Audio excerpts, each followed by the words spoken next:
theorem we were trying to prove was the following. Theorem.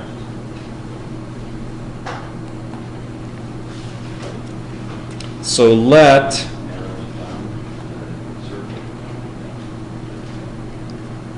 Chad, you have another question or no? No, I'm sorry. That's okay. You all right? Yeah. Okay. So let A be an n by n matrix. This is what we were doing. And then the proof was, the theorem was this. Then, if you want to find the determinant of a constant times that matrix, what does it equal?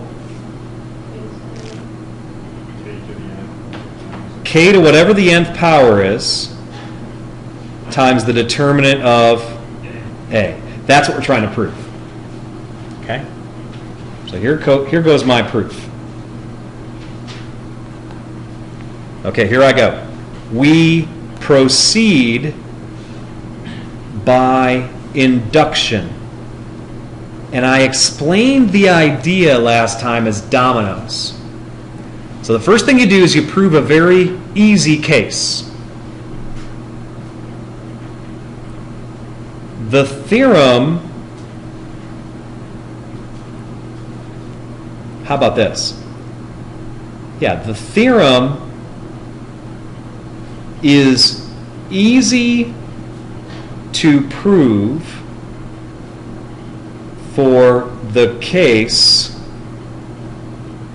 n equals 2. Do you guys agree or disagree with that statement? Agree? Everyone okay with that? I mean, what would I normally do? I would actually show it. But again, I'm trying to save time. I think we saw it last time. Okay? I think we did like K times A, B, C, D, and we worked it out, and I think it works, okay? Okay, so this is kind of what you might call the base case, is what I used to call it. And now we need what's called the induction step.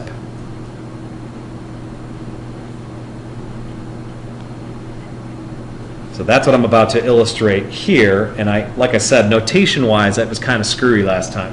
But we were rushing at the end of class. Now, at least we're rushing in the middle of class. That's a lot better. All right? So here I go. Suppose we know the equation holds or is true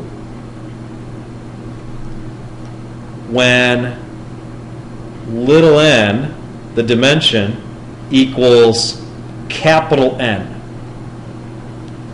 Now, capital N is some other number. We need to show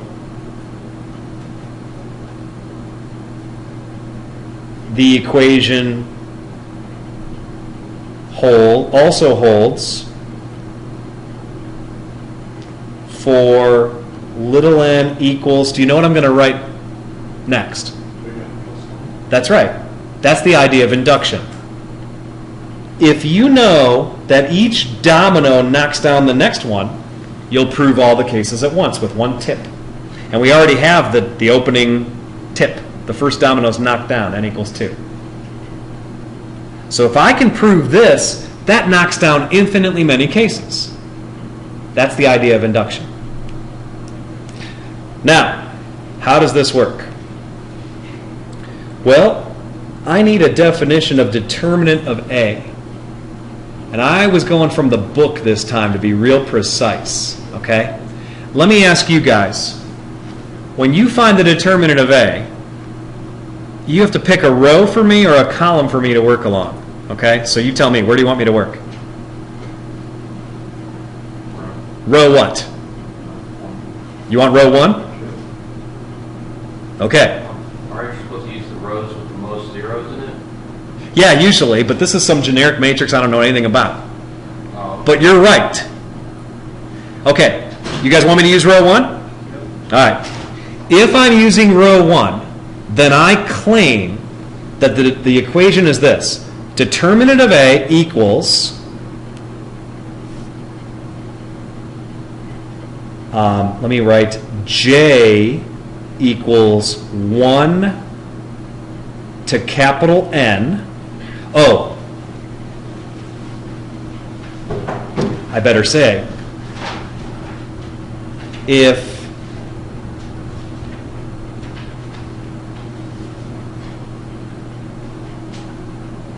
A is capital N plus 1 by capital N plus 1, then the determinant of A is the sum J equals 1 to N plus 1, capital N plus 1, of the following. A, row 1, column J, times C, row 1, column J. And again, I'm going right from your book. Let me find the equation. This is in section 4.2. Determinants.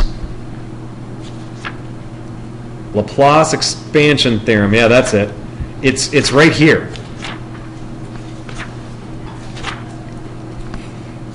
They say that the cofactors are defined to be this thing, and so here's the equation. Now again, what does this say? Take the number in row 1, column 1, and the cofactor. That means delete all the other stuff from row 1, column 1, and you have a smaller matrix. Okay. We're trying to prove something about the determinant of. All right, let's try that. The determinant of Ka. What does that mean? It's a constant times the matrix. Every element of the matrix gets multiplied by K, right? Every element of the matrix. So I claim that the determinant of Ka, according to my equation, would be the sum J equals 1 to capital N plus 1 again. And it would be the following. It would be Ka 1j, because you replace A1j with Ka1j, right? Times, well, what is this? That's a submatrix, right? And so I claim, how do I want to say this? Oh, I know. How big is this matrix? It's an n by n matrix, isn't it? Yeah.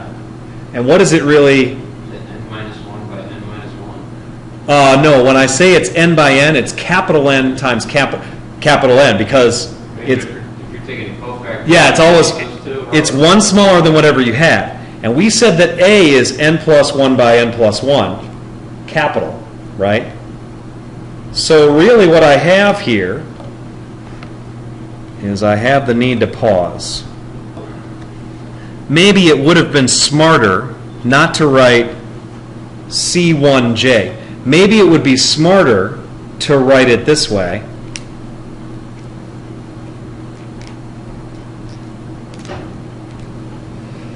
Sorry. J equals 1 to capital N plus 1 times A1J times, and then this big mess is actually, it's right here, negative 1 to the 1 plus j, that takes care of the negative signs,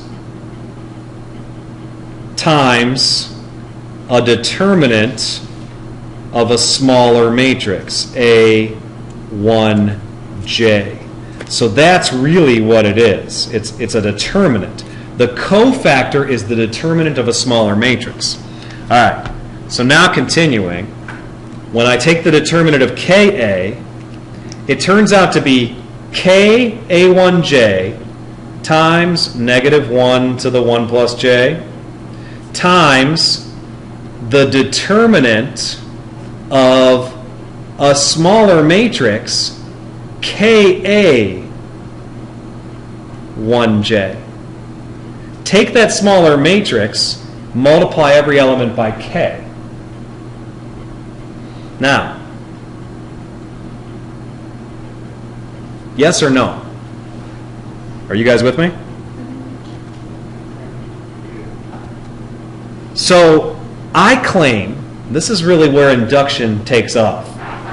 We're going to write the exact same thing at the start. K a1j negative 1 to the 1 plus j power. That takes care of all the negative signs. And now I'm going to replace this with something. With, oh, let me do one other thing, guys. I don't want this k here. I want to bring that k out front, in front of the sum. Are you guys okay if I do that? Because if you have k times a sum for each element, you can bring it out front. Okay.